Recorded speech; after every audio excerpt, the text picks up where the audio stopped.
All right, a lot of hot topics in Washington, and we're joined this morning with U.S. Representative Kevin Yoder of Kansas. Good to have you with us. Yeah, thanks, Mark. Thanks for having me back on. A lot of things going on. I want to start out with a budget. I also want to talk about some other topics, but the president's expected to release his budget this coming week. The Democrats in the Senate released their budget a couple of weeks ago. First time they've done that in, like 4 years. First time they passed the budget in 4 years.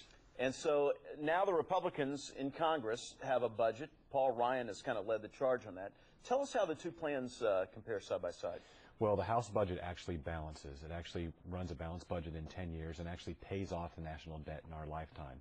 The Senate budget actually raises taxes and increases spending, where the House budget controls spending and actually puts together a balanced package. The President's budget's one that we've been waiting on since February 4th. It's actually a couple months late, so we're anticipating his ideas this week, and we want to have a healthy budget debate in this country because we've got to get this country growing again, and that means Washington's got to function, and it's got to balance its books and live within its means, just like every American has to. Full screen up there says that repeals health care law subsidies and Medicaid expansion is going to save $1.8 trillion. How's that going to work?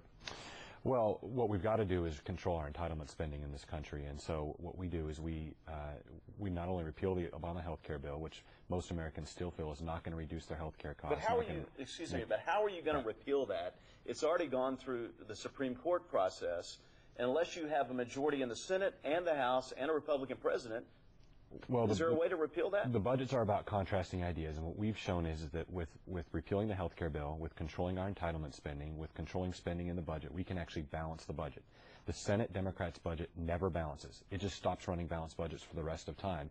And so it's up to the American people, I guess, to decide going forward which budget they support and to encourage their elected officials to either support a budget that balances or one that doesn't. I just think at the end of the day, the American people expect us to do our jobs. At the end of the day, if at least the Senate or the President could put together a budget that balances, even if it involves greater taxes, I think it's that debate that the American people want to see in contrasting ideas. And Mark, it's actually been 4 years since the Senate's passed their budget and have yet to put together one that ever balances. Real quick, we got a minute. I want to talk a little bit about immigration reform. It's a real hot topic now. Every state's affected. Kansas has a lot of undocumented workers working, getting some of the benefits from taxpayers. What's going to happen with immigration reform? Well, there are Democrats and Republicans working right now in Washington, D.C. to try to come up with a bipartisan bill, and there's a gang of 8 in the Senate. The President's got a proposal, and there's some House folks that are putting together a proposal as well.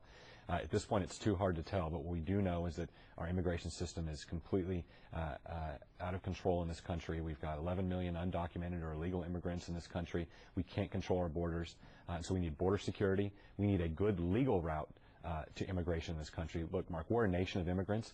We need a good immigration policy to make the country go, and that's what's made make this country one of the greatest countries the world's ever seen, because we've had a good immigration system. Last question on gun control. There was some news over this past weekend that the Senate may have reached some sort of deal that could push through at least background checks on a nationwide basis before a gun is transferred through ownership.